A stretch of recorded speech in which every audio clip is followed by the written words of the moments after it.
ఇతరుల సహాయం చేత ఆధారపడి జీవించే విధంగా నువ్వు తర్ఫీదిస్తే ఇతరులు వంట చేసే పని ఇంకో కారణాల చేత తానే చేయక తప్పదు. తాను చేయలేడు, ఇతరులు చేయనప్పుడు ఏం చేస్తాడు? హోటల్స్, సత్రాలు, పని మనుషుల మీద ఆధారపడతాడు. అప్పుడు ఆధారపడ్డప్పుడు వాళ్ళు వచ్చినప్పుడే మనం తినాలి. ఫ్రిడ్జ్ వచ్చినా కూడా దాచిపెట్టుకుంటాం. కానీ తల్లి ఉన్నప్పుడు, తండ్రి ఉన్నప్పుడు, భార్య ఉన్నప్పుడు ఇంట్లో సహజంగా జరిగే కార్యక్రమాలు వేళకి వస్తాయి.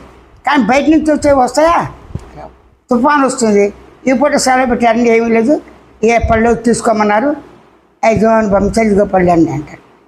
ఇష్టం ఉండాలి, లేకపోతే తింటాడుగా. ఎక్కడ రాజీ పడాలి. వ్యవహార జ్ఞానంలో రాజీ పడబోతే తన మనసే తనకు మిత్రుడు శత్రువులాగా, తన దేహమే తనకి అనారోగ్యం ఆరోగ్యంలాగా ఇతరులతో కనుక వ్యవహార జ్ఞానంలో పెట్టుకుంటే నీ జీవితం కొనసాగదు. రాజీ పడాల్సిందే. ఎంతవరకు అనేది ఇప్పటిదాకా నాకు వయసు వచ్చిన తర్వాత, మీకు వయసు వచ్చిన తర్వాత రాజీ పడ్డా కదా. అప్పుడు బంధువులు మిత్రులు వస్తున్నారా లేదా, కలవాలుగా కలిసిమెలిసిగా ఉండే మనకి తత్వం ఉందా, వెడగొట్టే తత్వం ఉందా నీకే తెలుసుగా. అది గురువు చెప్పాల్సిన పర్లేదు. గురువు చెప్పేది ఏంటి? నీ దేహం గురించి నీకు అవగాహన, నా దేహం గురించి నాకు అవగాహన. నా దేహం గురించి నాకు అవగాహన లేకుండా నీ దేహం గురించి నేను అవగాహన ఎలా చెప్తా? చెప్పడం. దేహ అవగాహన అంటే దేహం ఎలాగ ఉన్నది, పదార్థంగా ఉంది.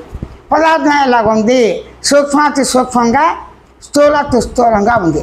సూక్ష్మాతి సూక్ష్మంగా ఎలాగుందంటే కణరూపంగా. నేను ఉన్నాను అనే నేననే శబ్దంతో, ఉన్నాననే శబ్దంతో, భావించే లక్ష్యంతో నేను ఉన్నది పదార్థంగా అని నిర్గుణ చైతన్యం ఉన్నదాన్ని అవగాహన చేసి చెప్తున్నాడు. ఇది కొత్తది కాదు. ప్రతి వాళ్ళు నేనే ఉన్నాను. శబ్దం పదార్థమేగా, భావం పదార్థం కదా. భావాన్ని శబ్దానికి విడివీయటం కానీ కలపటం కానీ లేకుండా అవిభాజ్యంగా ఉంది. అంటే నేను అవిభాజ్యంగా, అపరిచ్ఛిన్నంగా, అవిభక్తంగా నాకు నేనే పదార్థ భావంతో పదార్థం ఉంది. భావం నుంచి పదార్థ భావం పుట్టింది. ఆ అన్వేషణలు అవి ఇక్కడ అన్వేషి చర్చలు అవసరం లేదు. చర్చలు చేసుకోమని మనకెందుకు? అప్పుడు నేనున్నాననే ధ్వని, నేనున్నాననే శబ్దం, నేనున్నాననే భావం అనుభవంలో ఉందిగా. అనుభవం శబ్దం, అనుభవం అంటే ఎక్స్పీరియన్స్, అనుభవం అంటే అనుభూతి.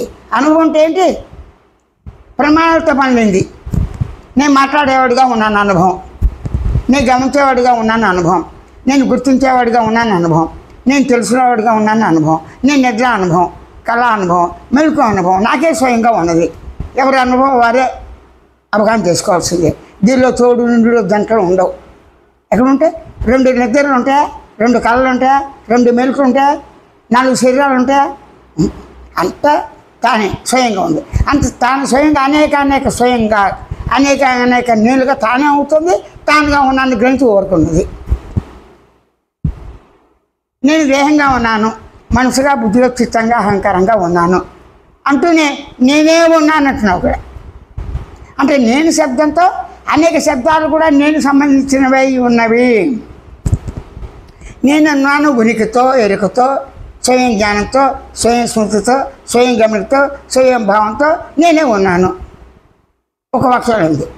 అప్పుడు ఇక్కడ ఎలా చెప్తున్నాం? మళ్ళీ నేను దేహంగా ఉన్నాను, అణువులుగా ఉన్నాను, ఆకాశంతో కూడున్నాను, స్థూల సూక్ష్మ కారణ శరీరాలు ఉన్నాయి, ప్రకృతితో ఉన్నాను, వికృతితో ఉన్నాను, శబ్దంతో, నిశ్శబ్దంతో, ధ్వనితో, మాట్లాడేవాడిగా, గమనించేవాడిగా, గుర్తించేవాడిగా, స్పందించేవాడిగా నేనే ఉన్నాను. అన్నీ నేనే. అంటే నేనే ఒక్క పదం చాలు. నీవు ఎలా ఉన్నావు, నేను అలాగే ఉన్నాను కన్నా నేనే స్వయంగా ఉన్నాను. స్వయంగా నాకు మినహా రెండోది లేదు. రెండోదిగా తోచుంది కదా అని కూడా నేనే. నా కళ నేను కళను, నా కళ నేనే, నా ఇందు నేనే అవగాహనతో ఉండి నాకు నేనే వ్యక్తం చేస్తున్నాను, నాకు నేనే తెలియజేస్తున్నాను.